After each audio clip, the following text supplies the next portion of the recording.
Bom dia, pessoal. Bom dia a todos. Obrigado por estarem presentes em mais um evento da Nox Capital. Estamos chegando no final do ano e é sempre bom usarmos esse momento, né, para fazermos algumas reflexões e planejamentos. 2021 foi um ano em que renovamos as esperanças, nos vacinamos, voltamos a sair de casa, na verdade, mas certamente não foi um ano fácil. Para nós, aqui da Nox, 2021 é certamente um ano para agradecer. Agradecer principalmente aos nossos clientes, aos nossos parceiros. Iniciamos as atividades há cerca de 6 meses e nessa semana estamos atingindo aqui um volume de R$ 1 bilhão de ativos administrados. Esse marco reflete a confiança dos nossos clientes e é um indicativo de que estamos conseguindo entregar nosso compromisso de excelência no serviço às famílias que atendemos.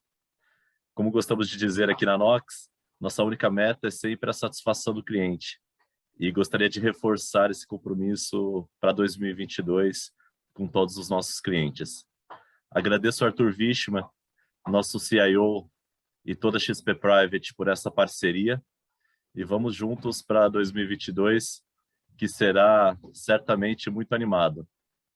Arthur, 2021 foi um ano em que o mundo nos ajudaria se não atrapalhássemos, né?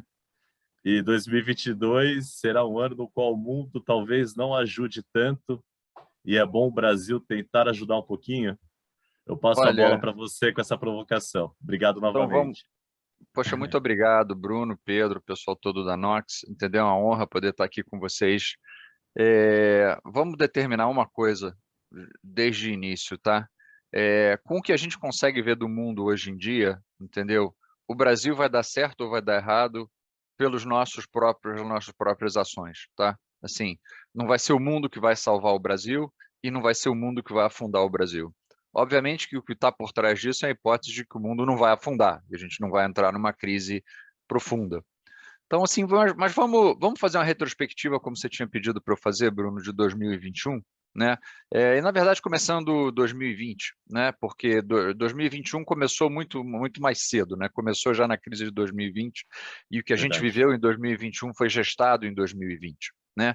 E o que é diferente, o que é surpreendente, e o que tem capacidade preditiva, ou seja, o que pode nos dizer sobre 2022. Tá? A gente vai começar do mundo, vai falar do Brasil, né? E vamos terminar com como alocar portfólios, o que a gente pode esperar para 2022, eleição, etc. Então vamos lá, gente. Olha, fazer uma confissão aqui para vocês, eu tenho um hábito pouco saudável de estudar crises econômicas, né? Então, assim, não recomendo para ninguém, mas eu acho interessante, tá? Então, 2020, né, o que a gente viveu em 2020, em março e abril de 2020, foi algo que a gente nunca tinha visto na história das crises recordadas, tá? Se você olhar 1873, que foi uma crise super grave, as pessoas falam um pouco, não foi parecido. 1929 não foi parecido. Quando você olha 1984, não foi parecido. Quando você olha 97, crise da Ásia, 98 da Rússia, 2001, .com, 2008, grande crise financeira, nenhuma delas foi parecida. O que aconteceu em 2020 foi o equivalente da economia global sofrer uma parada cardíaca fulminante simultaneamente ao mesmo tempo. Todos os PIBs caindo de 15% a 25% no intervalo de 15 dias. A gente nunca tinha visto nada parecido. Sim, de verdade, o mundo nunca tinha olhado para aquilo e falado, nossa, tem algum elemento parecido com isso. Tá? Então, os governos se viram forçados a adotar medidas para um problema que eles nunca tinham enfrentado antes. E aí alguém levantou a mão e falou, olha, a coisa mais parecida com o que a gente já viveu nesse sentido é o que a gente chama de uma guerra. Né? A destruição de capital em larga escala é uma guerra. Então, vamos fazer as políticas econômicas que a gente faria se a gente estivesse numa guerra. Tanto que a literatura norte-americana hoje em dia fala de políticas econômicas de guerra para a saída da crise.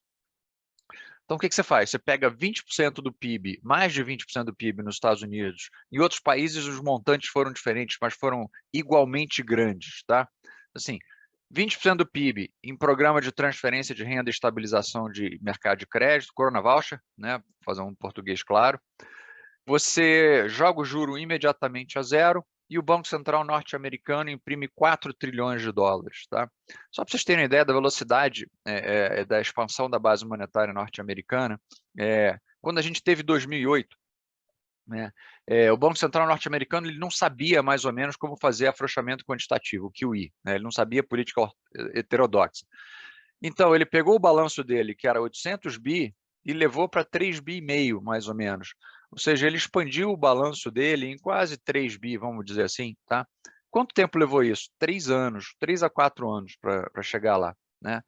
A gente fez 4 bi em 3 meses. Né? Então, assim, ordens de magnitude de 1 para 10, 1 para 12. Né? Então, a gente efetivamente, uma lição foi aprendida de 2008, que é, se você é um governo, erra para mais, não erra para menos. Tá?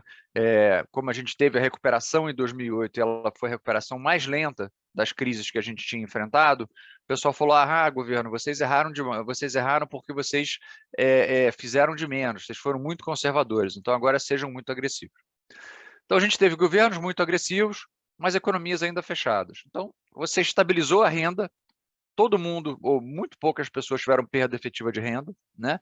Você estabilizou a renda, e aí você ficou esperando a solução sanitária, né? Na China, ela veio via os lockdowns, né? Os lockdowns em Wuhan funcionaram, o vírus sumiu, entendeu? Diminuiu muito. A economia chinesa já cresceu 2% em 2020. Nos Estados Unidos, novembro, dezembro, advento da vacina, você vacina todo mundo, você libera um pouco a circulação, a economia sai crescendo 6,5%. A economia chinesa, quando a economia americana estava crescendo 6,5%, já estava crescendo acima de 10%. Né? Europa tropeçou na saída da crise, na vacinação especialmente, eles atrasaram uns 3 meses comparado com os norte-americanos, né? Mas também, quando resolveu o seu problema de vacinação, né, a economia europeia começou a crescer mais de 5%, que é uma coisa que eu nunca tinha falado na minha carreira, a Europa crescimento de 5% na mesma frase. Né? Então você viu um padrão que era um padrão inteligível e claro, que era um padrão assim, olha, super estimulou, abriu, a economia sai voando. Né? Então, era um padrão que a gente entendia. Aí a gente começou a ver uma coisa interessante, Bruno, que é o seguinte, países como o Brasil, África do Sul, México, Índia, não sei se vocês lembram, na Índia, em janeiro, estava 250 mil casos por dia, né? Novos casos por dia. Tiveram o seguinte padrão, estimularam, não abriu, cresceu. Né? O PIB brasileiro no primeiro tri surpreendeu bastante para cima. Aí você fala assim, poxa, mas que coisa engraçada, né? Eu entendo essa coisa de você deu dinheiro para as pessoas voltaram a sair para as lojas, elas consumiram e o PIB acelerou. Mas, poxa, economias fechadas, como é que a economia fechada cresce? Aí você fala assim, bom, Arthur, vamos lá, então vamos tentar entender esse problema. Você tem Brasil, África do Sul, são exportadores de commodities, né? Então, é o ciclo de commodities que levantou, a maré alta levantou o barco dos produtores de commodities, né? Aí você fala assim, puxa, essa hipótese não explica muito bem por que o México ele exporta commodities, mas é pouco, né? Exporta um pouco de petróleo, né? Ou porque a Índia, que é o contrário, que é a importadora líquida de commodities, saiu crescendo rápido, né? Aí você fala, não, a insurgência civil em larga escala. As pessoas não aguentam mais ficar em casa e resolveram desobedecer seus governos. Você fala, tudo bem, eu tenho que explicar duas coisas, né, nessa hipótese. Por que um camarada em São Paulo, o outro em Mumbai, o outro em Joanesburgo e o outro na Cidade do México, todo mundo decidiu sair na mesma época, né? Todo mundo coordenou. Aí você fala assim, não, Arthur, poxa, mas veja bem, a natureza do ser humano é parecida, ninguém aguenta ficar 18 meses trancado em casa, então as pessoas chegaram no seu limite.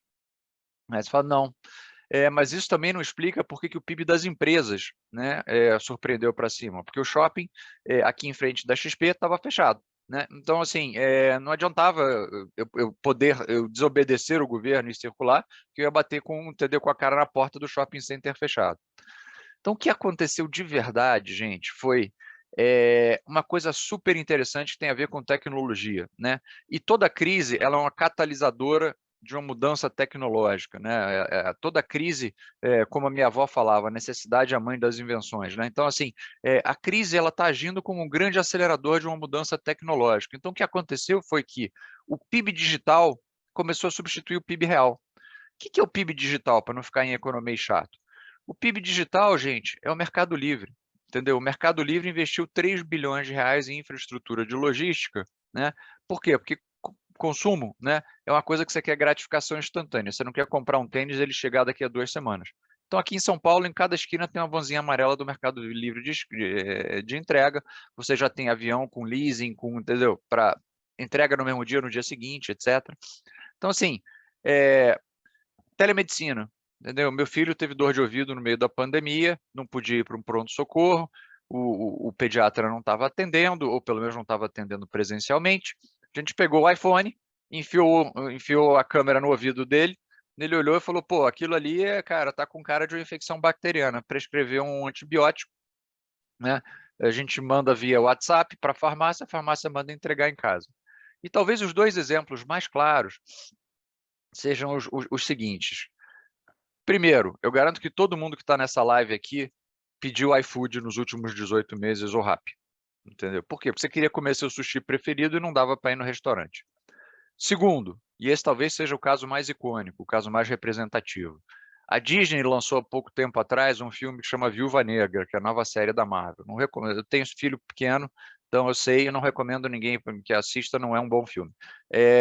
Mas de verdade, o que eu ia fazer? Ia pegar meu filho, botar ele no carro, levar ele no cinema, entendeu? Comprar um balde de pipoca, uma Coca-Cola e assistir o filme. O que a gente fez? Pagou R$ 30, assistiu o filme na sala aqui de casa com o mesmo balde de pipoca e a mesma Coca-Cola. A Viúva Negra faturou 152 milhões de dólares no primeiro fim de semana nos Estados Unidos, porque os cinemas já estavam abertos, e 60 milhões de dólares no streaming, no Disney Plus, né? Então, assim, a gente descobriu um jeito de fazer PIB sem sair de casa.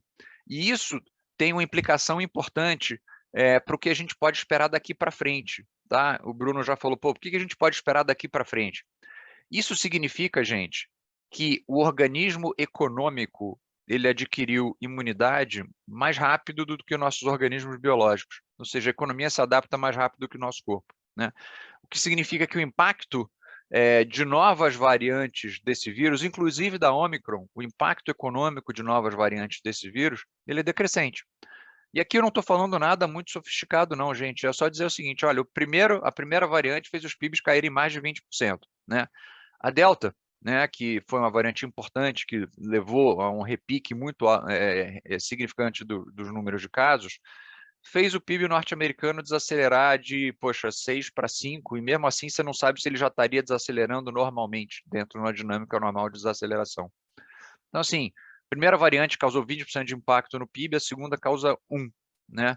Isso significa que a gente não tem que ter medo da Omicron? Eu vou dividir aqui algumas coisas com vocês, gente. Alguém tem que me permitir dividir a tela. Quem é que Sentar, está né? com o comando aí? Isso. Vamos ver aqui.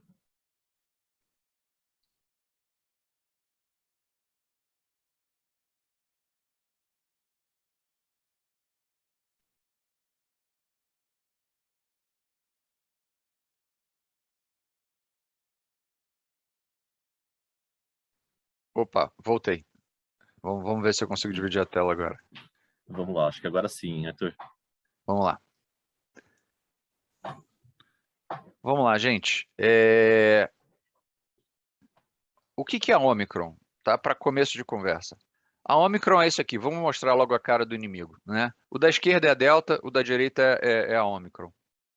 Tá? Isso aqui é o que eles chamam de protein spike protein, que é o que causa a reação inflamatória no nosso corpo, que é o que causa os problemas respiratórios, tá? Então, assim, quando a gente olha para isso e compara a Delta com a Omicron, as partes vermelhinhas são as mutações, tá? Então, a mutação, e por isso que todo mundo ficou com tanto medo da Omicron, que a mutação da Omicron, você tem mais de 30 mutações justamente na proteína que causa a reação inflamatória no nosso corpo, e é a proteína que as vacinas de mRNA neutralizam, né? Que as vacinas de mRNA, como a Pfizer, tentam neutralizar. Então, quando você olha para isso, você fala assim, poxa, eu tenho que ficar preocupado, né? Por quê? Porque pode ser que as vacinas, que essa proteína mutada consiga evadir as vacinas, né? Gente, é verdade, assim, mas vamos falar de duas coisas aqui. Primeiro, o que a gente sabe? A gente tem que E eu estou falando de Ômicron, porque o Ômicron é sobre esse ano e o ano que vem, tá? Porque o Bruno pediu para a gente fazer uma espécie do que esperar para o ano que vem, tá? O que a gente sabe sobre um vírus? O objetivo de um vírus é mutar e se procriar, né? É basicamente assim que ele funciona, tá? Qual é a característica de vírus respiratórios, tá? E eu tinha, outro dia eu conversei com um amigo meu que é matemático, né? Mas ele desenvolveu modelos de disseminação de vírus, né? E ele aplicou esses modelos dele para tanto a gripe espanhola, SARS, MERS, entendeu? E ele falou, é assustadoramente parecido o padrão de desenvolvimento desses vírus. Eles surgem, mutam, tem áreas ondas, e eles morrem no intervalo de 3 anos. Não é que eles morrem, é que um vírus, se você parar para pensar, o objetivo final de um vírus é se tornar muito transmissível e pouco letal. Porque se ele se tornar muito transmissível e muito letal, ele mata toda a população e acaba morrendo junto, né? Então, assim, o que acontece é que os vírus vão enfraquecendo ao longo do tempo, eles vão se tornando mais transmissíveis, né? Já existem dados muito iniciais de que a Omicron é 4 vezes mais transmissível que a Delta, tá? Que o R0 é 4 vezes maior, mas que ela é muito menos severa, né? Então, assim, o que a gente poderia esperar, né, de novo, assim, tem muita coisa que a gente não conhece, em virologia não sou um especialista nisso, aliás, se tiver alguém aqui que seja médico que me corrija, mas assim, o que a gente pode esperar é que esse vírus se torne mais prevalecente, ou seja, que se ele se espalhe mais, mas que ele cause menos, entendeu? Que ele cause menos dano permanente, ou seja, que ele cause menos internações. Tanto que você olha na África do Sul, quer dizer, o número de pessoas na UTI, né, no fim de semana, tá, gente? Eu estou com dados de 2 dias atrás, tá? A África do Sul tem 45 milhões de habitantes, o número de pessoas em respirador na África do Sul era de 250 pessoas. Então, cara, com a Omicron, com tudo, num país de 45 milhões de habitantes, ou seja, num país desse tamanho, tinha 250 pessoas em respirador, né? Então, assim, isso não significa que não pode piorar, com todos os caveats, tá? Mas, quando você olha para isso, você fala assim, olha, talvez se isso seguir o padrão histórico, e é isso que alguns infectologistas estão dizendo, se isso seguir o padrão histórico, a Omicron seria a última onda a partir da qual esse vírus se torna muito comum, né? Ou seja, ele se torna, não é que ele some, ele se torna prevalecente como o vírus da gripe, só que ele não interna mais tanta gente, aí a gente pode viver da mesma forma que a gente vive com o vírus da gripe, né? Toma uma vacina todo ano, fica gripado uma vez por ano, perde 2, 3 dias de trabalho, dor de cabeça, febre, etc. Mas não é essa coisa de você ter que fechar as economias, tá? Eu acho que, de novo, aqui só para citar o FDR, né? É sempre bom a gente citar alguém muito mais famoso do que a gente, mais inteligente que a gente, porque a gente ganha credibilidade na apresentação, né? A única coisa que a gente tem que ter medo é o medo por si só, né? Então, assim, o que mais me assusta, eu não quero minimizar aqui o custo social de uma nova variante, tá, gente? Pelo amor de Deus, mas assim, o que me assusta é a resposta dos governos a isso. Por exemplo, a governadora de Nova York declarou estado de emergência, suspendeu todas as intervenções não essenciais, sem ter um caso no estado quando ela fez isso. Não tinha tido nenhum caso da Omicron no estado, e ela suspendeu tudo isso. Teve um estudo nos Estados Unidos que eu vi na semana passada, 740 mil pessoas morreram de doenças preveníveis ou detectáveis porque elas simplesmente não foram ao hospital. É o cara que tinha uma doença cardiovascular, é o cara que tinha um câncer em um estágio inicial, que não teve coragem de ir no hospital quando se sentiu mal, e quando eles detectaram já era tarde demais. Então, assim, o medo, ele causa um dano quase tão grande hoje em dia quanto o próprio vírus, tá? Então, assim, essa é uma preocupação que a gente tem que ter de verdade, gente. Mas, tendo dito isso, eu acho que o cenário base a gente vai ter uma pequena reversão da globalização, ou seja, você já está vendo isso, os Estados Unidos agora pede que você tenha, entendeu, um teste de 24 horas, antigamente era 72 horas, a Europa fechou vários lugares, você tem que fazer teste quando você chega, depois teste 2 dias depois, ficar ainda um pouco em quarentena. Isso vai ter um impacto em atividade econômica, mas não vai ser um impacto gigante, não vai ser um impacto gigante mesmo, entendeu? E a gente tem algumas boas notícias, né? Como a gente já tem um remédio para isso, o remédio da GlaxoSmithKline, né? O Sotrovimab, ele funciona né? O anticorpo dele funciona nas mutações de Ômicron, e o nível de hospitalização na África do Sul, como eu falei, continua baixo.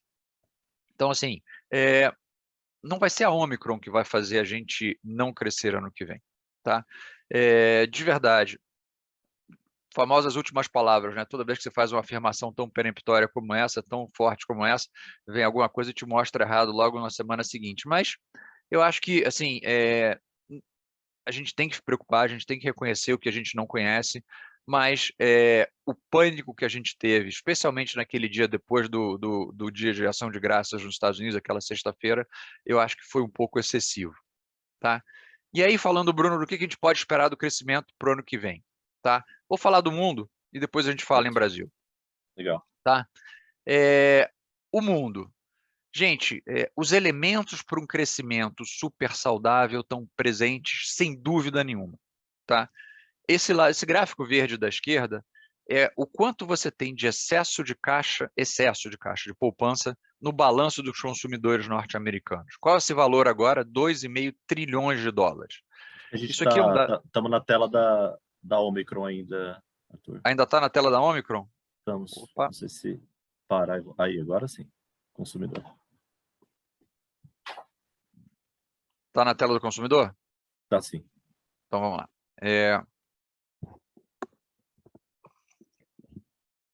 Quanto é que está no balanço esse gráfico da esquerda? Quanto é que está sobrando no bolso do consumidor norte-americano? Poupança no bolso do consumidor, 2,5 trilhões de dólares, entre 7% e 8% do PIB norte-americano.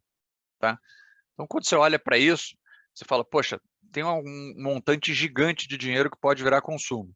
Quando você pega o gráfico vermelho da direita, ele é o gráfico que a gente chama de comprometimento de renda, ou seja, quanto é que o cara gasta em prestação, em casa própria, em hipoteca, não sei o que, essa linha pretinha aqui.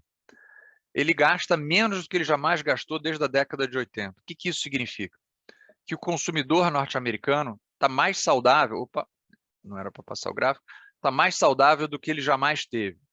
E aí, já mudando de gráfico, tem uma crítica que as pessoas falam, não, mas você olha a poupança nos Estados Unidos, a poupança nos Estados Unidos ela não é distribuída de forma igual, é porque o Warren Buffett e o Mark Zuckerberg estão ficando cada vez mais ricos e o americano médio não. Dessa vez não. Por quê? Porque o Corona Voucher foi o evento de distribuição de renda.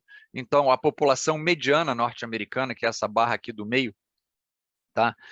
Tem uma quantidade de poupança bastante grande, tá? E essa turma tem a propensão marginal a consumir perto de 1, né? Entre 0,9 e 1. Então, quando ele tiver renda, ele vai consumir. Então, o consumidor norte-americano tem demanda para consumir durante isso aqui pode virar consumo durante 1 ou 2 anos, talvez até 2,5, entendeu? De verdade, né? Aí você fala, bom, e as empresas, Arthur? Porque PIB é consumo mais investimento. As empresas estão te mostrando que, vendo uma demanda super elevada, elas vão continuar investindo durante bastante tempo, tá? Então, quando você olha para isso, você fala assim, poxa, o consumidor vai consumir, as empresas vão investir, né? A gente ainda tem que fazer um processo de reposição de estoque. A única coisa que eu tenho que me preocupar, então, do ponto de vista de crescimento global, é se vai ter produção para isso tudo. Porque tem uma coisa que efetivamente atrapalhou e a gente só não está crescendo mais no mundo porque a gente teve restrição de oferta, né? Está sendo mais difícil a gente religar as cadeias globais de produção do que a gente imaginava, né? A gente achava que, poxa, olha, abriram os portos, voltaram as fábricas a funcionar, a gente imediatamente volta ao nível máximo de produção. E não é isso que está acontecendo, né? Um exemplo claro disso são todas as empresas que colocaram os alto-fornos em o que eles chamam de nível de manutenção, né? Você não desliga um alto-forno, mas você coloca ele em nível de manutenção, né? Para você voltar a produzir produto siderúrgico, para você voltar à capacidade máxima de um alto-forno, leva de 6 a 9 meses, porque você tem que reesquentar o alto-forno de forma muito gradual, senão ele basicamente racha ou quebra, né?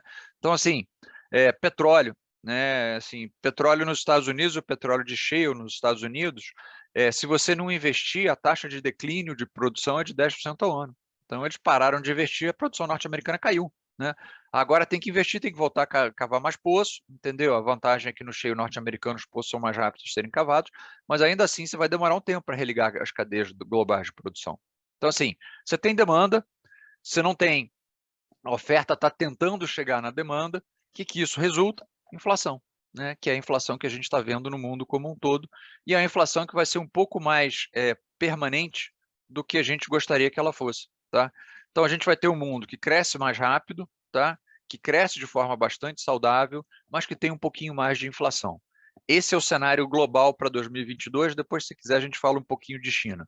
Mas você pediu para a gente falar de Brasil, e a gente não pode evitar a pergunta difícil, né? Gente, o Brasil vai dar certo ou vai dar errado? A gente já viu o preço de minério de ferro a $200 por tonelada no início do ano, chegou a bater 90, agora já está acima de 105, entendeu? O Brasil vai dar certo ou vai dar errado pelos nossos problemas. Não vai ser o mundo que vai salvar ou vai afundar o Brasil, de verdade, entendeu? A gente vai ter... Qual que é o estágio atual da economia brasileira? Primeiro vamos ver onde a gente está, para depois ver para onde a gente vai.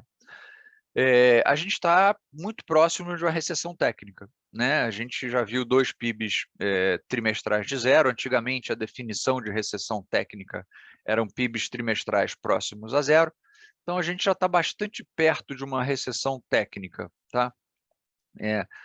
Mas, Arthur, isso vai permanecer ao longo do ano que vem? Gente, infelizmente, muito provavelmente vai permanecer ao longo do ano que vem, porque um dos motivos pelos quais a gente está perto dessa recessão técnica é a política monetária, né? O aumento de taxa de juros. A gente viu o que o Copom fez ontem à noite. Estamos com juros de 9,25, né? Vindo de 2, tá? É um dos maiores apertos de taxa de juros que a gente já teve em ciclos recentes, tá? E isso vai ter um impacto em atividade econômica, sem dúvida nenhuma, tá? E de onde é que vem isso tudo? De onde é que vem esse aumento todo de juros? E de onde é que vem toda essa, vamos chamar assim, essa incapacidade brasileira de se juntar ao trem de crescimento global? Poxa, se o mundo está crescendo tão rápido e tão bem, por que a gente não está sendo capaz de se juntar nisso?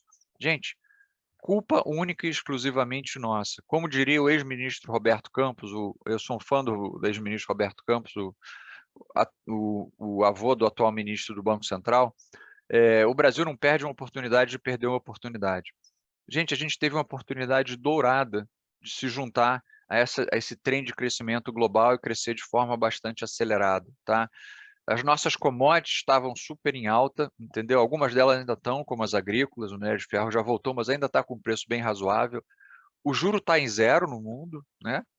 E tem 17 trilhões de dólares investido, ou tinha naquela época, agora um pouco menos, alguma coisa em torno de 14 trilhões de dólares investido em juro nominal negativo. Juro nominal, não é juro real negativo. Você pagava para emprestar para o governo alemão, né? Ainda paga, né?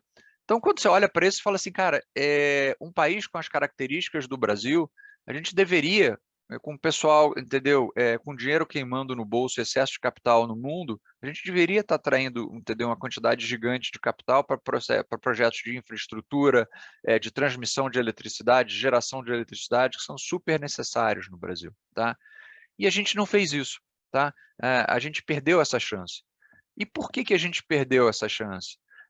Se vocês olharem, assim, 2021 foi um ano com 2 partes para o Brasil. Até junho e de junho em diante. Até junho, o juro de longo prazo no Brasil estava em 9 e pouquinho, tá? Então, assim, você pegava o juro de 10 anos brasileiro, ele estava lá em 9, né? Então, você falava assim, poxa, olha, ok, né, as empresas conseguem investir, as empresas estavam acessando o mercado de capitais via bolsa, via dívida, entendeu? Novas empresas estavam vindo, entendeu? A gente estava crescendo 5%, né? O PIB saiu com esse crescimento acelerado, tal. E o que aconteceu a partir de julho? Gente, no Brasil tem 4 coisas que a gente tem que se preocupar. O fiscal e as reformas estruturais. O que aconteceu a partir de julho, que as 3 primeiras preocupações voltaram à tona: o fiscal. Não tinha um dia que você não abriu o jornal e que não tinha uma notícia, vamos dizer assim, exótica ou esquisita sobre o fiscal no Brasil. Vamos fazer um buraquinho no teto, vamos fazer aqui, a gente faz um puxadinho, a gente fez... Aí teve um meteoro do ministro Paulo Guedes, que foi no último dia de julho, onde o Supremo fez com que a gente tivesse que reconhecer os precatórios, né? E aí o arcabouço fiscal brasileiro, né, que é absolutamente necessário. O Brasil tem no Brasil tem vários grandes defeitos, mas a gente tem um grande problema, uma grande vulnerabilidade, que é uma dívida PIB alta, né? Então, assim, para quem tem uma dívida PIB alta, você precisa ter pelo menos as receitas alinhadas com as despesas para que essa dívida PIB não continue crescendo, né? E o que aconteceu foi desde julho até basicamente agora, entendeu?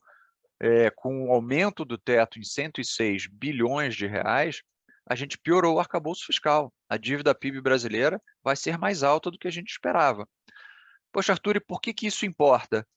Porque, gente, todos nós emprestamos dinheiro para o governo, né? Todos nós aqui compramos uma LFT, compramos uma NTNB, temos um fundo DI, entendeu? Todos nós emprestamos dinheiro para o governo. Se você empresta para um pagador que está piorando a sua qualidade de crédito, você tem que demandar um prêmio de risco maior. E é exatamente por isso que a taxa de juros brasileira saiu de 9, de longo prazo, saiu de 9, chegou a quase 13, né? O Brasil sofreu um choque clássico de custo de capital. Então, quando a gente olha para isso, entendeu? A gente está piorando a nossa própria situação, né? É culpa nossa, não é culpa dos outros.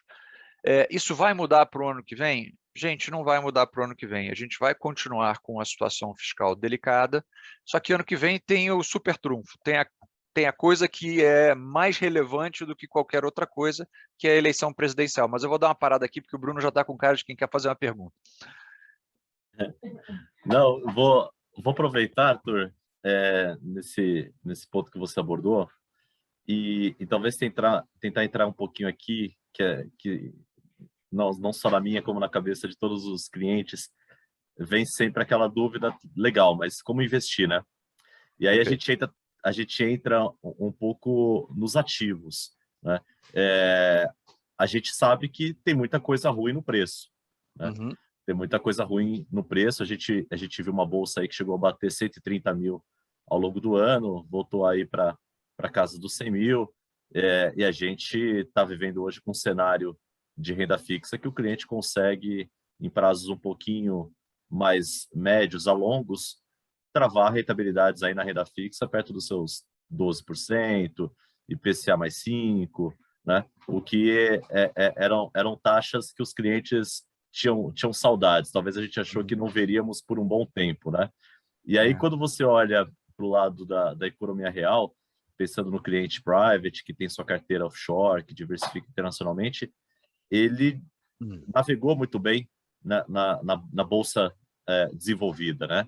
S&P, 2 anos, está subindo 50%. Aí, quando você olha, então, dentro dessa conjuntura, dado que o cliente vai ter sua parcela internacional, que o mundo ainda tem esse espaço para continuar crescendo, que as grandes temáticas de investimento não estão aqui no Brasil, estão lá fora, biotecnologia, semicondutores, healthcare, né, empresas capital humano intensivo, data-driven. E você olha para o Brasil, que está com esse nível de prêmio de risco que a gente causou na renda fixa, né, na curva de juros, e ao mesmo tempo, né, o Brasil, ele é um país solvente, né, a gente pode falar isso, porque ele é credor em dólar. Então, sendo credor em dólar, você sempre tem aquela válvula de escape, emite moeda, paga sua dívida, mas você é credor em dólar, né? Você não quebra. Hoje faz sentido a cabeça que a grande maioria dos investidores tem de estar mais alocado na renda fixa em Brasil e deixar a parte de renda variável mais para a parte global, dolarizada, dentro da sua carteira global? Faz sentido ter uma carteira diversificada. Eu não acho que a alocação ótima para a Bolsa Brasil seja zero, não, tá? De verdade. Essa sua pergunta é a pergunta, Bruna, ótima pergunta. E a gente tem que falar uma coisa para os clientes que talvez seja... deixa eu... Pô, estou aqui com um gráfico no meio do negócio, deixa eu até parar aqui. Deixa eu falar uma coisa para os clientes que talvez seja pouco intuitivo para quem não é do mercado financeiro. O retorno esperado dos nossos portfólios subiu, ele não caiu. Ele subiu pelos motivos ruins. Pelo que você falou, o Bovespa estava 130 mil, está 100 mil. O CDI estava 2, vai para 2 dígitos. Esquece o 9,25, ele não vai parar no 9,25, ele vai para 2 dígitos, tá? Então, assim, quando você olha para isso, entendeu? Antigamente a gente estava na relação risco-retorno aqui, com CDI a 2, com equity risk premium relativamente, entendeu, controlado, etc. Então, teu portfólio vai render isso. Agora, o teu portfólio está aqui, cara, entendeu? Ele vai render muito mais. Qual o problema disso? O problema é que ele vai render muito mais pelos motivos ruins. Teu portfólio pode render muito mais por motivo bom ou motivo ruim. Pelo motivo bom, porque o país está crescendo, o retorno, o lucro das empresas está crescendo, então o retorno esperado vai subindo, ou ele está rendendo mais porque a gente está demandando mais prêmio de risco para uma economia que piorou significativamente. A gente está na segunda parte. Então, a relação risco-retorno, para quem é avesso ao risco, fala assim, não, eu queria o mundo antigo. Eu quero o mundo, entendeu, de risco mais baixo, retorno mais baixo, porque eu não suporto o risco. Mas para a turma que olha o retorno, fala assim, olha, cara, bem ou mal, eu vou investir no CDI acima de 10 ano que vem, entendeu? Então, quando você olha para isso, e a ironia disso é que eu não quero emitir nenhuma opinião política e nem fazer nenhuma crítica, toda vez que eu falo de política eu me meto em confusão, então vamos que fique bem claro. Mas o ministro Paulo Guedes falava durante muito tempo na morte do rentier, né? Não, o poupador não tem que ganhar dinheiro só no CDI e tal. A gente ressuscitou o rentier de uma forma, entendeu? Nunca antes vista, entendeu? O juro real brasileiro está bastante alto. No mundo de juro zero, o juro real brasileiro destoa de uma forma, entendeu? Gigante. Onde eu concordo com a sua afirmação? Sem dúvida nenhuma, os portfólios têm que sofrer um tilt para um pouco mais de renda fixa comparado com renda variável, tá? Eu tenho um pouco de medo das taxas de juros pré-fixadas de longo prazo. Se você disser, pô, Arthur, taxa de juro pré, 1 ano, 2 anos, eu vou travar um prézinho aí de 1 ano e 2 anos, vou ganhar meus 12% ao ano, entendeu? Poxa, Bruno, ok, estamos alinhados, entendeu? Não sei se isso vai superar em muito o CDI, mas provavelmente vai superar o CDI, tá? Agora, quando você olha e fala assim, taxa de juro pré-fixada longa, eu falo, Bruno, poxa, o pré-longo é aquela coisa, aquela variável que quando as coisas dão errado, ele perde a âncora. Né? Não tem, né?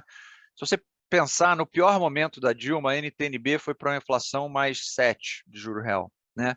Então, você está em inflação mais 5, você tem 200 bases para perder, é bastante coisa para perder, mas você tem um certo limite.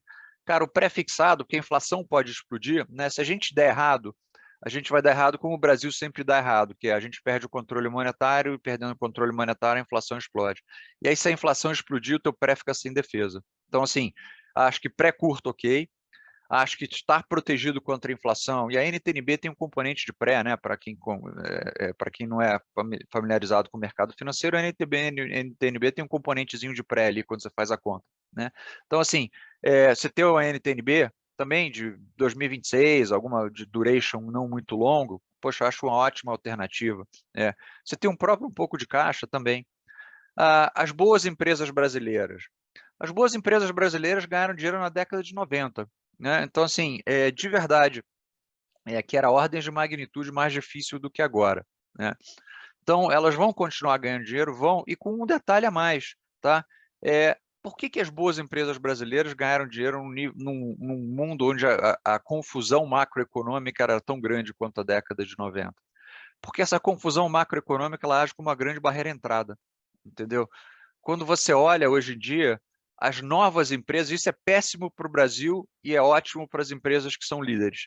Porque o competidor que surgiria com um novo modelo de negócio, com base em tecnologia, o cara não consegue surgir. Por quê? Porque ele não tem acesso a capital, entendeu? Ele não consegue passar pelas barreiras regulatórias. Então, o que você faz com esse nível de confusão macroeconômica que a gente está vivendo é acentuar, entendeu? A oligopolização da economia brasileira. E os oligopólios, os líderes vão ganhar dinheiro, como ganham na América Latina inteira, tá? Então, assim, são economias relativamente oligopolizadas, entendeu? E os novos, os incumbentes, os incumbentes não, os desafiadores, né? O cara que tentaria te deslocar competitivamente vai ter mais dificuldade. Então vai ter menos competição, o retorno dos líderes vai ser maior, o retorno das pessoas que tentariam, das empresas que tentariam competir, vai ser bem pior. É mais ou menos assim. Então, por isso tem espaço para a Bolsa no Brasil. E Bolsa lá fora, gente, assim, acho que é uma alocação estrutural, né? O Bruno colocou de uma forma muito precisa, entendeu? E muito correta, de que lá fora a gente consegue acessar os grandes ganhadores do capitalismo mundial. Independente de sua visão de Brasil, você fala assim, Arthur, eu concordo ou discordo do que você está falando, o Brasil não tem monopólio das boas empresas. Você ser capaz de alocar nas boas empresas, nos ganhadores do capitalismo global, entendeu? Sejam nos novos modelos de negócio, nas empresas de capital intelectual, né? E a gente está vivendo um padrão de mudança de geração de riqueza, né? Antigamente a gente remunerava ativo fixo, né? Os grandes bilionários eram os caras que tinham refinaria, alto forno. Hoje em dia, os grandes bilionários são os caras que têm empresas de capital intelectual, de dados, etc. Então, assim, e isso tem pouco no Brasil. Então, assim, a diversificação internacional faz todo sentido dentro desse contexto, não só no contexto de diversificar risco Brasil, mas também no contexto de te ajudar a ter acesso a setores que vão crescer, gente, durante os próximos 20, 30 anos. A gente dobra a quantidade de dados que a gente produz no mundo a cada 2 anos. Poxa, durante quanto tempo você acha que vai crescer o setor de tecnologia, de organizar esse dado? Gente, durante todas as nossas carreiras aqui, pronto, entendeu? O setor de saúde, se tem uma coisa que a gente tem certeza é que a demografia do mundo tem um perfil claro, né? A gente está envelhecendo, a população mundial está envelhecendo, né? Então, quanto mais a gente envelhece, mais a gente consome de hora médico, medicamento e medicina personalizada. Durante quanto tempo vai crescer o setor de saúde? Durante todas as nossas carreiras profissionais. Se acessar esse tipo de coisa, faz todo sentido do mundo. Legal. Arthur, acho que você não queria deixar de falar de China. China, acho que esse ano, se eu não me engano, foi a bolsa que mais caiu, né? Acho que caiu mais de 20%, talvez, esse ano. A gente passou aí por um momento de grande receio, que foi o caso da Evergrande, né? E toda o possível risco de contágio, que depois a gente viu que era uma coisa mais localizada e tal. Ano que vem a gente tem o 100º aniversário da fundação do Partido Chinês. E Perfeito. tem eleição também, né? Que o Xi vai tentar aí se manter no poder. Não sei se eu De chamaria certa isso de eleição, mas né? Mas sem dúvida nenhuma é um ano que eles querem que seja bom, né? Você acha que China talvez tenha uma boa perspectiva aí para 2022? Como que você está vendo? Bom, vamos lá. Ótimos pontos. Não, a bolsa chinesa ela dá a impressão de ter caído muito mais do que caiu, porque ela começou o ano muito bem. Ela chegou a subir 15% e do pico ela caiu 20%. Mas no ano ela estava caindo 3 ou 4%. Tá? Com ontem, ela subiu ontem de novo, ela estava caindo mais ou menos 3%. Tá?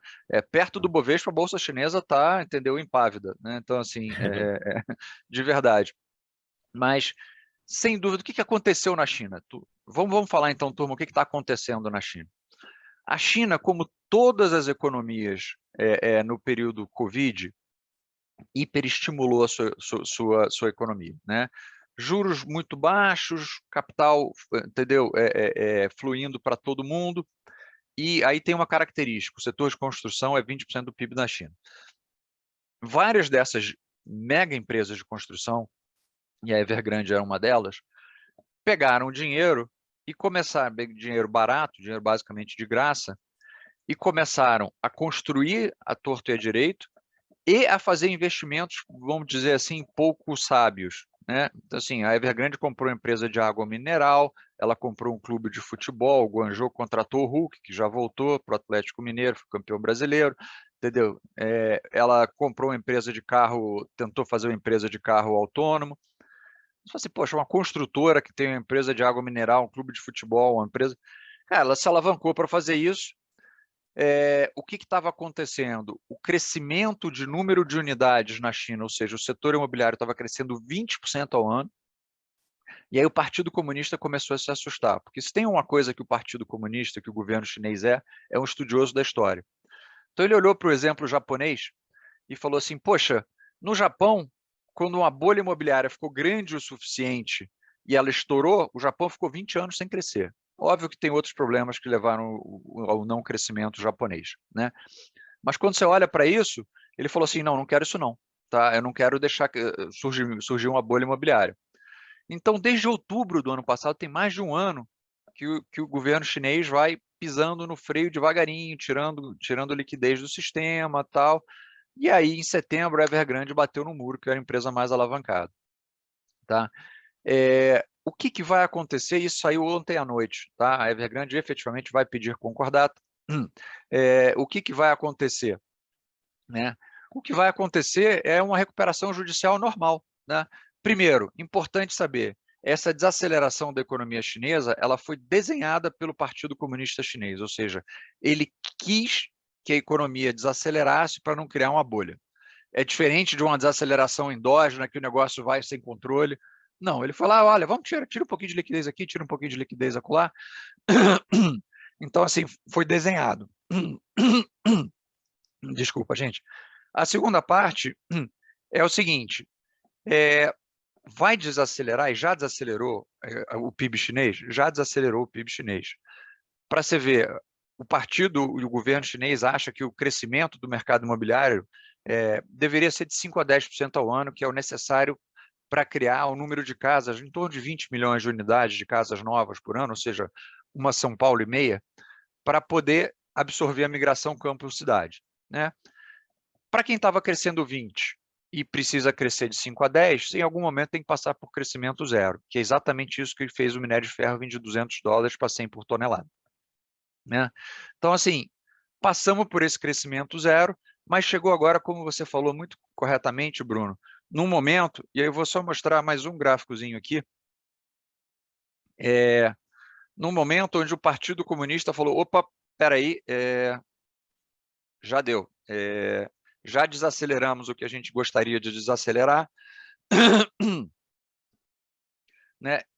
Eu sei que não aparece isso aqui, esse vermelhinho aqui no gráfico, ele mal aparece, mas isso é um corte de compulsório, tá? É um corte de compulsório que que o governo, que o Banco Central chinês promoveu há 2 dias atrás, tá?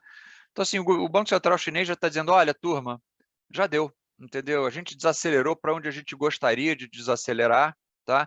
O crescimento agora, um crescimento entre 4 e 5, como você falou, num ano de... Chamar isso de transição política na China talvez seja um exagero, mas no ano onde o Xi Jinping quer se viabilizar por um terceiro mandato, que já não é o acordo seria que o premier chinês serve 2 mandatos e sai, né? Então, assim, esse era o acordo tácito e desde a época do Deng Xiaoping é isso que aconteceu, né? O premier tinha 2 mandatos e saía, justamente para você ter algum tipo de renovação na liderança chinesa, e o Xi Jinping, por ser mais novo e mais ambicioso, tem essa ambição de chegar a um terceiro mandato e vai conseguir, não tem discussão sobre isso, né? E o que você quer como um líder, né? Que tem, primeiro, um evento importante a nível mundial acontecendo no início do ano que vem, que são as Olimpíadas de Inverno. Beijing vai ser a primeira cidade a sediar a Olimpíada de Verão e de Inverno, né? Então, e segundo, um ano de, vamos chamar assim, transição política. Eu sei que transição política é um termo que está exagerando o que está acontecendo, né? Mas um ano de um novo governo, de um novo velho governo, né? Você quer estabilidade. Você quer estabilidade, você nem quer a economia bombando, crescendo demais, com pressão inflacionária, nem quer uma economia, entendeu, com a taxa de desemprego subindo. Você quer aquela economia, entendeu, crescendo a taxas saudáveis, entendeu, constante. É exatamente isso que o governo chinês está fazendo, entendeu? O que vai acontecer agora que a Evergrande pediu concordata, né? Gente, o chinês está sendo super pragmático e incrivelmente super capitalista em relação a isso. A empresa vai... Deixa eu refazer isso. A empresa quebrou. A construção vai parar? Gente, a Evergrande emprega 2 milhões e 300 mil pessoas diretamente. Entendeu? Não vai parar. Você não vai simplesmente desempregar 2 milhões e 300 mil pessoas, né? O que o partido falou, o que o governo e o regulador falou nessa noite, né? Ao longo da noite? Gente, recuperação judicial normal. A gente separa o ativo do passivo. No ativo, você continua subindo os prédios. No passivo, a gente vai falar com os detentores de dívida. Qual que eu acho que é o plano de voo aqui? Os detentores de dívida local vão receber, porque a Evergrande tem 300 bilhões de dólares de dívida e tem muito fundo de money market, fundo de crédito, que os chineses usam quase como fundo DI, entendeu? Que tem dívida da Evergrande, então duvido que o governo vai deixar, entendeu? Um poupador pequeno chinês sofrer por causa disso, entendeu? Os bancos, entendeu? Estão capitalizados e não tem tem exposição à Evergrande, mas estão capitalizados, vão conseguir aguentar isso, né? E são bancos estatais, em última instância o governo vai lá e injeta mais dinheiro. O credor internacional, meu amigo, isso aí eu acho que vai ter um problema um pouquinho maior, entendeu? A dívida em dólar da Evergrande, essa aí eu acho que vai ser vai ter um problema um pouquinho maior. Mas é isso que vai acontecer. A gente vai ter os detentores de dívida em dólar com problema, a economia já injetando liquidez, entendeu? Vai permanecer numa taxa de crescimento que, se não exuberante, mas bastante saudável, entre 4% e 5%, né? E é isso que vai acontecer com a China a partir de agora. Legal, Arthur, obrigado. Voltando um pouco para Estados Unidos, todo mundo está acompanhando esse dilema, né? Inflação, crescimento, e tentando antever quando os Estados Unidos vão começar a subir juros, né? Todo mundo confia muito no Fed, acredita muito no Fed, tem muitas razões para isso, mas a inflação continua, né, pressionada. O Paulo falou semana passada lá no Senado, causou uma turbulênciazinha e tal. E até que ponto você acha que o mercado ele vai olhar para essa inflação um pouco mais alta durante mais tempo do que se esperava e acreditar que vai ser de fato a normalização da política americana, da taxa de juros americana, ela vai se dar de maneira realmente mais gradual, vai ser soft landing, e em que momento que talvez o mercado comece a falar, não, vai ser uma coisa mais brusca? Olha, ótima pergunta. A gente não tem a resposta precisa para isso, tá? Mas, primeiro, o que deveria jogar a favor? Aí depende muito da sua hipótese sobre o petróleo, mas o petróleo está mais ou menos 10 a 15 dólares por barril mais baixo do que ele já teve no pico. Então, você vai ter alguma pressão desinflacionária já no início do ano que vem, tá? Que ajuda um pouquinho. Não resolve o problema, o Fed não olha a medida de inflação cheia, ele olha a medida de inflação que ele chama de core, que é excluindo o petróleo, etc. Então, mas já dá uma ajuda, porque petróleo é uma parte importante da função de custo de várias empresas, tá? A segunda parte, as cadeias de produção global deveriam voltar eu não diria, entendeu, a 100%, mas elas deveriam começar a se normalizar, né? Então você começa a ter chip, lembra, a Toyota ficava produzindo só 60% da capacidade porque ela não tinha um chipzinho desse tamanho para botar no Corolla, né? Então daqui a pouco, entendeu, o preço de carro usado nos Estados Unidos subiu 40%, puxou a inflação para cima, etc. Então a gente vai ter uma normalização da oferta, que ajuda também na inflação. Agora, o que é absolutamente necessário nessa sua pergunta, Bruno? E essa sua pergunta é a pergunta para o ano que vem. É que o Fed mantenha a credibilidade. As pessoas não podem achar que o Fed, que é o Fed da década de 70, por exemplo, né? Lembra a última vez que a gente teve um episódio de inflação mais alto nos Estados Unidos foi na década de 70, e o Banco Central não tinha mais credibilidade, se precisou botar o Paul Volcker lá e o cara precisou botar os juros a 2 dígitos para as pessoas acreditarem que ele estava falando sério, né? Então, assim, e foi por isso, foi nessa linha, o discurso do Powell, eu acho que ele foi uma catástrofe, não pelo que ele disse, mas por quando ele disse, né? Ele falou tudo o que ele tinha que falar, ele falou, gente, a economia ano que vem vai crescer com mais de 4%, a taxa de desemprego vai para baixo de 4%, entendeu? E o juro está em 0%. Então, assim, essa é uma combinação que não é sustentável no longo prazo. Vamos lá, moçada, né? Assim, olha, para uma economia que cresce 4%, com desemprego abaixo de 4%, se você viesse de Marte e olhasse isso, você jamais diria que a taxa de juros está em 0%. Então, vamos começar a falar em subjuros? Vamos começar a falar que a inflação não é mais transitória?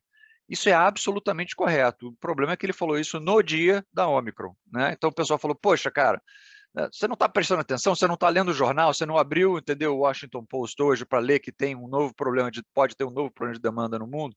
Foi por isso que o mercado tradou tão mal naquela sexta-feira. Mas o que ele falou é o que ele deveria falar daqui para frente se não existisse a Omicron, que é o seguinte, turma, entendeu? Para uma economia que está crescendo 4% com desemprego baixo, a taxa de juros de equilíbrio não é 0. E não é 0.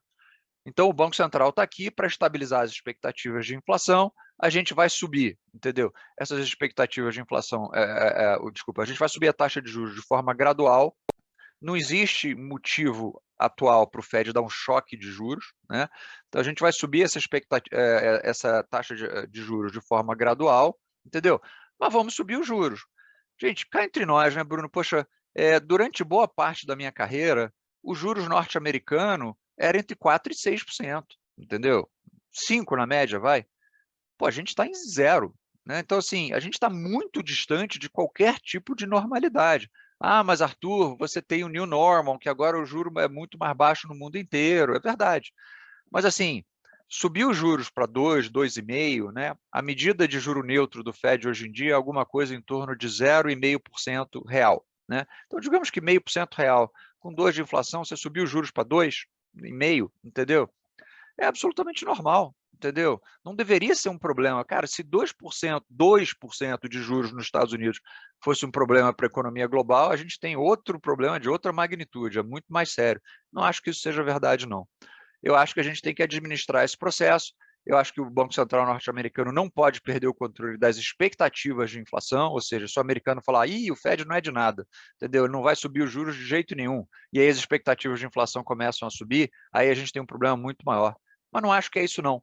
Você já vê os próprios membros do comitê, quando você lê a ata do FOMC lá, você vê um comitê dividido, de verdade, né? Quando você vê os dots, você vê um comitê totalmente dividido.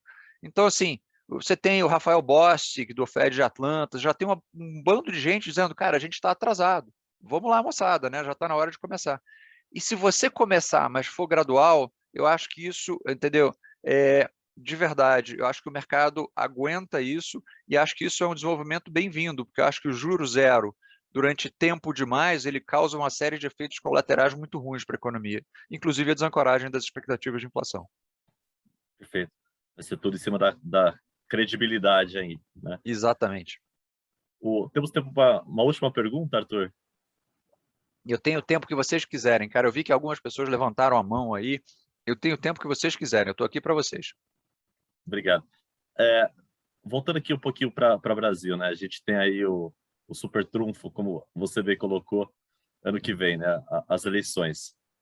Eu estava vendo alguns dados comparando o Bolsonaro com outros governos, outros presidentes em reeleição, e o percentual de ruim péssimo dele, ele é muito acima do que outros presidentes em um momento de reeleição, Fernando Henrique, Dilma, Lula, etc.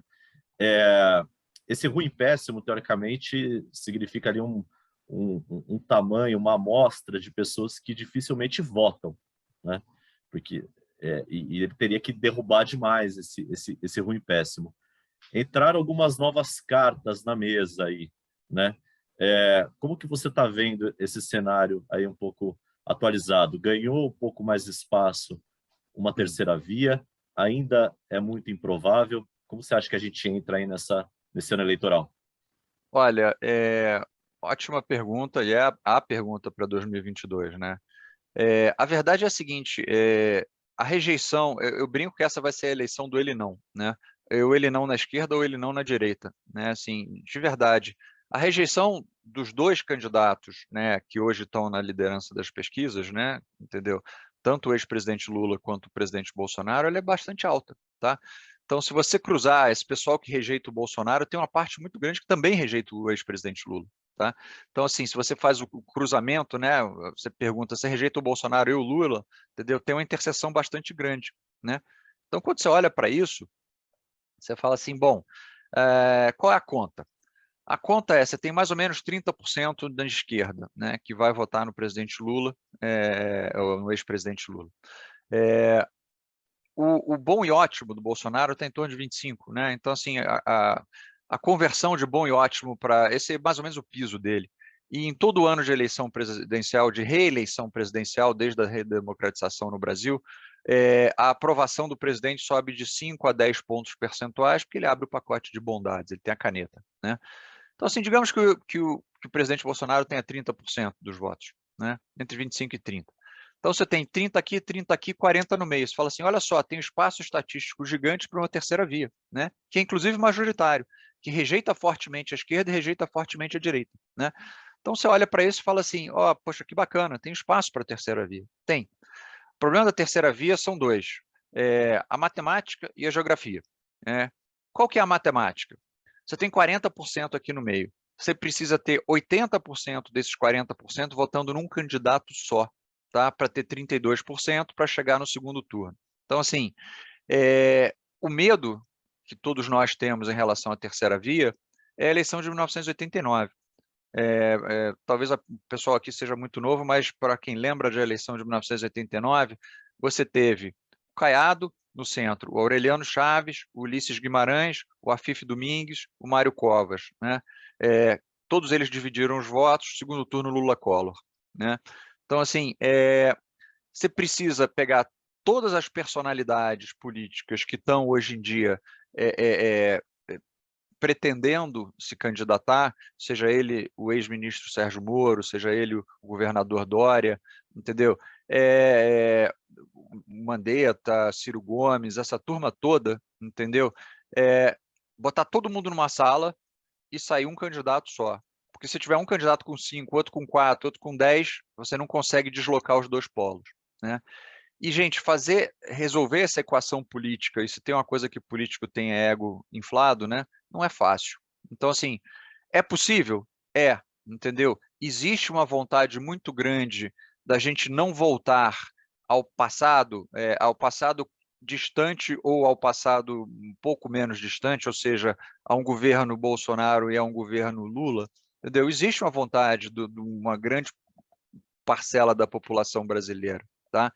Mas você tem que resolver esse problema de quem vai ser o representante da terceira via e tem que ter um só, ou tem que ter um majoritário, pelo menos. E a segunda parte que você tem que resolver é a questão geográfica. Toda candidatura centrista no Brasil ela tem um perfil geográfico muito claro. Tá? Qual é o perfil geográfico de uma candidatura centrista no Brasil? Você ganha São Paulo, a exceção disso é o Fernando Henrique, quando ele ganhou no primeiro turno, tá? Mas você ganha São Paulo, o Rio você perde, porque o Rio vota petista, você leva o Sul, Minas Gerais, meio a meio, assim, o Aécio perdeu em Minas Gerais, mas teve uma votação expressiva, e você perde o Nordeste de goleada. Então, assim, se você perdeu o Nordeste por 7 milhões de votos, entendeu? Não adianta você levar São Paulo, não adianta você dizer, ganhei em São Paulo. Se você perdeu o Nordeste por 7 milhões de votos, acabou. Então, o que você tem que fazer é resolver o problema da terceira via com um candidato que seja conhecido no Nordeste. E eu posso falar isso com propriedade, gente, porque eu sou cearense, eu tenho esse sotaque esquisito, mas eu sou cearense. Você fala, tudo bem, não é mais candidato, mas você falava Eduardo Leite lá em Fortaleza, entendeu? 90% da população desconhecia, né? O próprio governador Dória ainda é muito pouco conhecido. A gente faz muitas pesquisas e uma das perguntas que a gente faz na pesquisa não é em quem você vai votar, é você conhece essa pessoa, tá? E quando você faz a pesquisa de, você conhece essa pessoa, tem dois nomes que aparecem no centro, tá? Um que não vai ser mais candidato a presidente da República, a gente já sabe isso, que é o Luciano Huck, e o segundo é o ex-ministro Sérgio Moro, né? As pessoas já ouviram, não é que você vai votar, você sabe quem é, eles já ouviram falar. Então, assim, você precisa resolver essas duas equações, que não são equações de solução fácil, para que você consiga, no final das contas, ter uma terceira via competitiva no Brasil. É possível, gente? É possível. Candidaturas já vieram de lugar nenhum e ganharam no Brasil, como o Collor, como o próprio presidente Bolsonaro. Então, assim, a política muda muito rápido. É fácil? Não, não é fácil, não. Perfeito. Legal, Arthur. Puxa, super obrigado aí pelo seu tempo, por estar com a gente hoje. É uma semana, como eu comentei no início, importante para a gente, um marco aqui na Nox.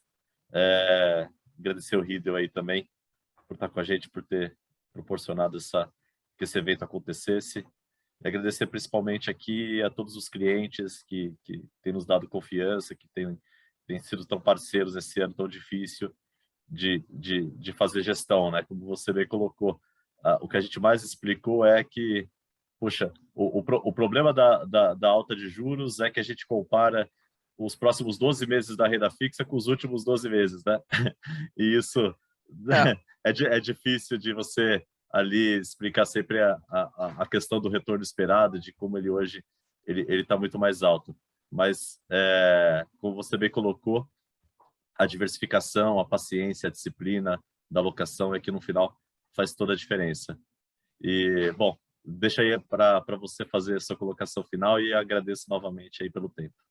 Bom, queria agradecer muito ao Bruno, ao Pedro, ao pessoal todo da Nox. Gente, é um prazer enorme, entendeu? A gente só existe porque vocês estão aí, de verdade. Então, nos usem, entendeu? E investimento é muito importante que a gente esteja o tempo todo se comunicando, que nós estejamos o tempo todo nos comunicando e transmitindo aquilo que a gente está vendo, tá? Então, poxa, a gente aqui na XP está sempre 100% à disposição para, entendeu, dúvidas, questionamentos, inseguranças. Olha, poxa, estou preocupado, meu portfólio, entendeu, está com uma cara diferente da que eu gostaria, o que vocês acham disso, de inflação, etc. A gente está lá para resolver esses problemas. A gente está lá, primeiro, para gerar performance para vocês, e segundo, para ajudar vocês a alocarem melhor capital também, entendeu? Para pensar melhor, para tranquilizar vocês. Como o Bruno falou, o tempo é o melhor, entendeu? Aliado para quem quer gerar bons retornos, entendeu? Então, nós estamos lá o tempo todo à disposição de todos vocês. Sempre que vocês precisarem, liga para o Bruno, liga para o Pedro, liga para o pessoal da Nox, que a gente está 100% à disposição. Muito obrigado pela atenção de todos. Obrigado. Obrigado a todos, gente.